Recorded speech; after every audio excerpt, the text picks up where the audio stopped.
Students, मैं अभी आपको एरिया एज वेक्टर क्वांटिटी के रूप में बताने वाला हूँ। एरिया वेक्टर के रूप में बताऊँगा। होता क्या है कि अगर कोई एरिया प्लेनर एरिया है, अगर कोई एरिया प्लेनर एरिया है तो एरिया की मैग्नीट्यूड कितनी है, सिर्फ एरिया की मैग्नीट्यूड से ही उसका पूरा प्रभाव पता नहीं चलता है। एरिया किस प्रकार से ओरिएंटेड है, एरिया किस प्रकार से रखा गया है, यह भी उसके प्रभाव में ज़बरदस्त मायने रखता है। फॉर एग्ज़ाम्पल, कोई एरिया है प्लेनर एरिया लाइक दिस।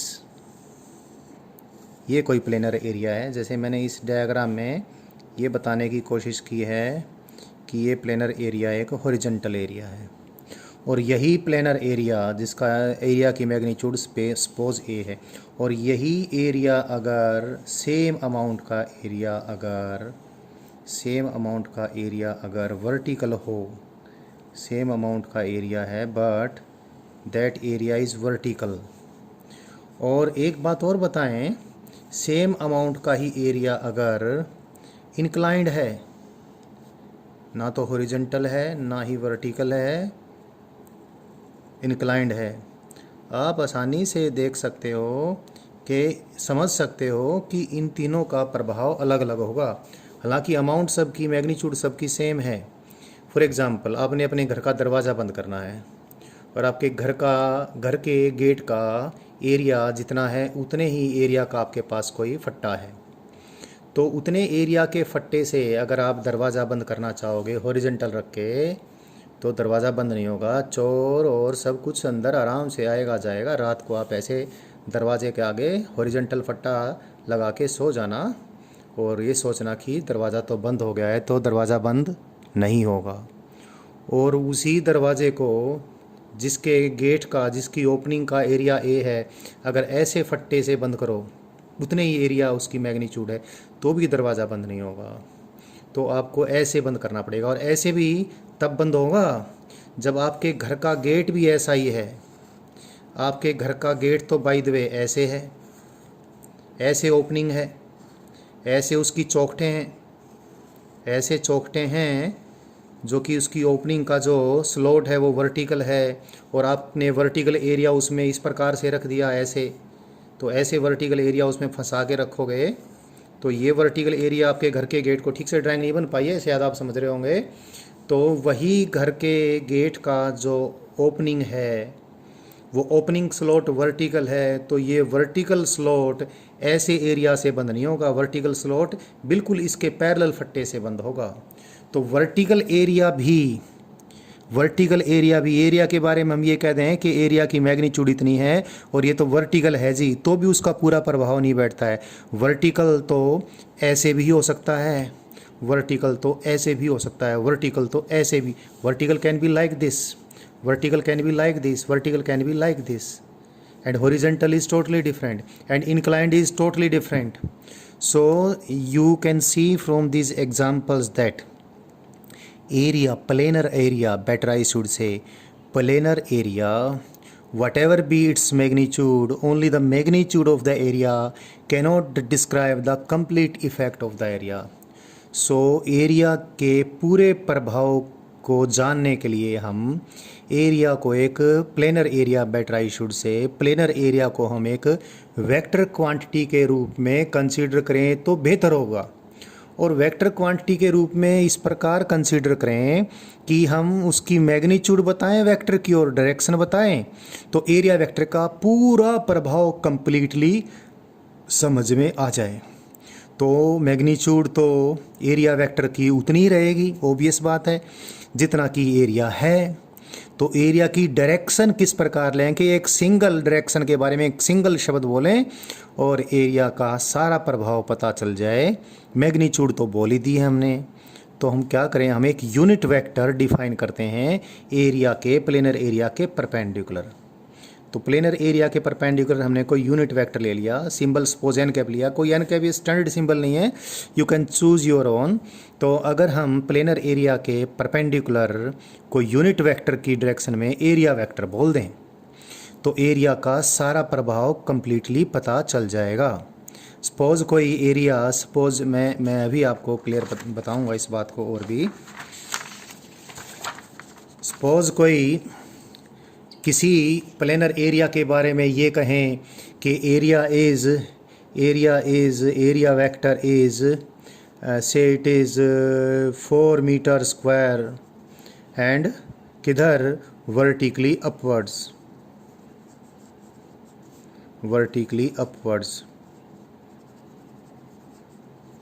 यानी हमने एक यूनिट वेक्टर डिफाइन किया किधर 1 वर्टिकली अप।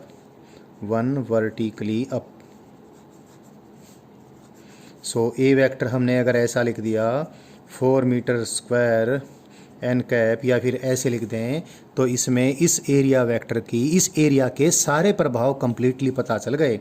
यानी एरिया कैसे है जी, एरिया ऐसे है, ऐसे ही एरिया है, और ये जो एरिया है ये एरिया, इसकी मैग्नीट्यूड तो कितनी है, इसकी मैग्नीट्यूड तो 4 मीटर स्क्वायर है, और इसकी डायरेक्शन कौन सी है, वर्टिकली अपवर्ड। और वर्टिकली अपवर्ड क्योंकि एरिया वेक्टर की डायरेक्शन एरिया के प्लेन के परपेंडिकुलर ही होनी है, तो क्योंकि वर्टिकल के परपेंडिकुलर प्लेन तो हॉरिजॉन्टल ही होता है, तो इसलिए इस एरिया वेक्टर के बारे में पूरा पता चल गया। और एक और एग्जांपल देता हूँ। कोई एरिया है एरिया वेक्टर, कोई दूसरा एरिया वेक्टर है A2 वेक्टर। सपोज ये A2 वेक्टर क्या है, 4 मीटर स्क्वायर ड्यू ईस्ट है, मतलब ईस्ट डायरेक्शन में अगर कोई यूनिट वेक्टर है तो वह उसकी डायरेक्शन है। अगर मैं इस डायरेक्शन में कोई यूनिट वेक्टर अपनी तरफ से डिफाइन करता हूँ ई कैप क्या लिखूँ, ऐसा कोई यूनिट वेक्टर ई कैप लिख के एरिया की डायरेक्शन लिखना कोई आवश्यकता नहीं है। इसलिए मैंने पहले क्या लिखा है, जैसे ऊपर वाले एग्जाम्पल में क्या लिखा, 4 मीटर स्क्वायर वर्टिकली अपवर्ड्स। तो 4 मीटर स्क्वायर वर्टिकली अपवर्ड्स लिखना भी काफ़ी था, इतना काफ़ी था। बट अगर यूनिट वेक्टर हम यूज़ कर लेते तो बेटर रहता है। ऐसे ही A2 area vector 4 metre square due east लिखा मैंने, तो ड्यू ईस्ट लिखना भी काफ़ी था। बट अगर हम कोई यूनिट वेक्टर डिफाइन कर ले 1 ड्यू ईस्ट,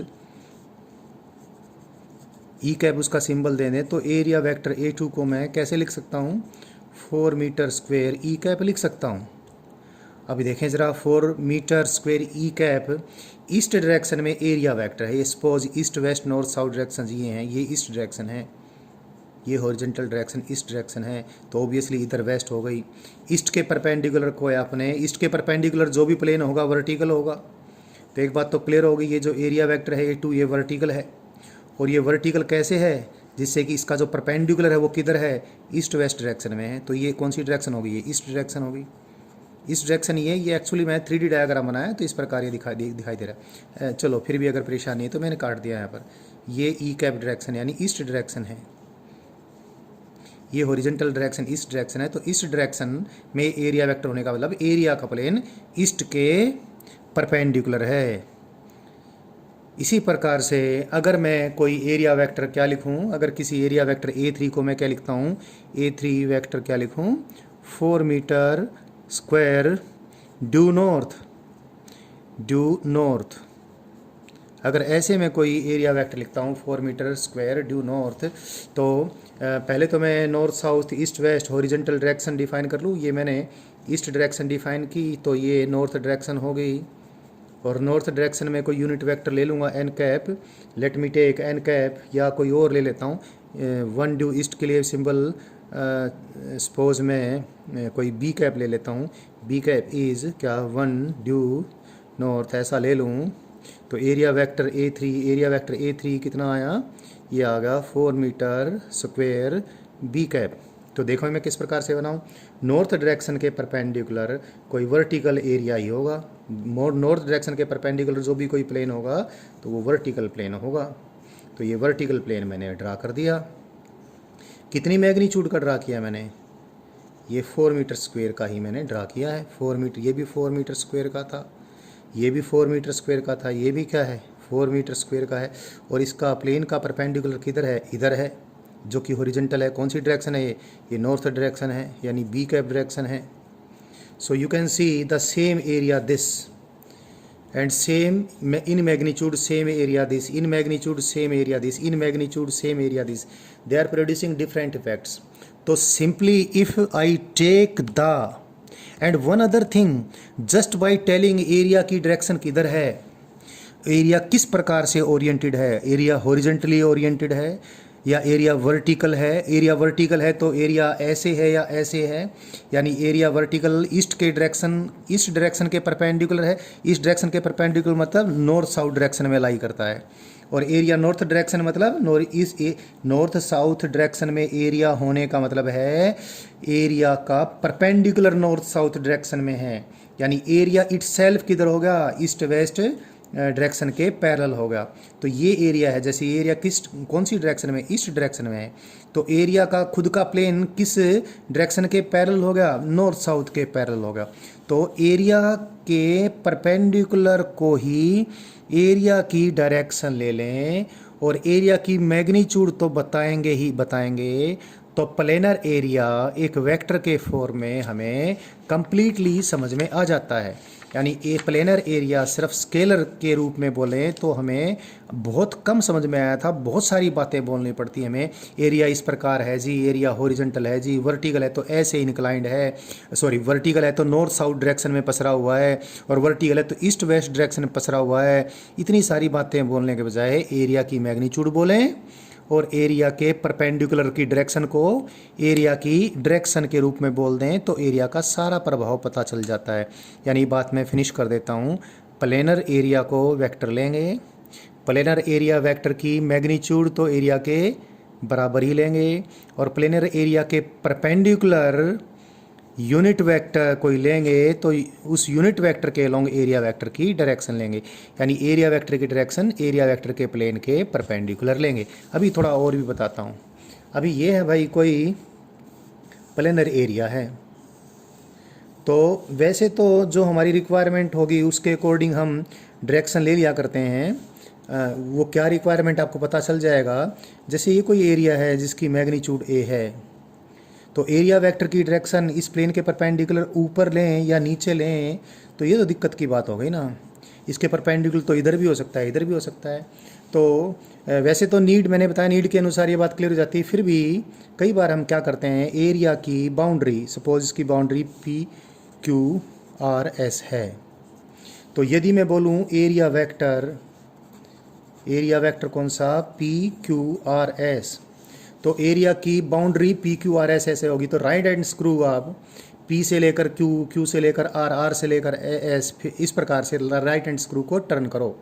तो राइट हैंड स्क्रू रूल के अनुसार राइट हैंड स्क्रू जिस डायरेक्शन में एडवांस करेगा वो डायरेक्शन फिर एरिया वेक्टर की हो जाएगी। सपोज इधर मैं कोई n कैप यूनिट वेक्टर लेता हूँ, इधर यूनिट वेक्टर नेचुरल सी बात है -n कैप हो जाएगा, तो एरिया वेक्टर PQRS कितना हो जाएगा, AN कैप हो जाएगा।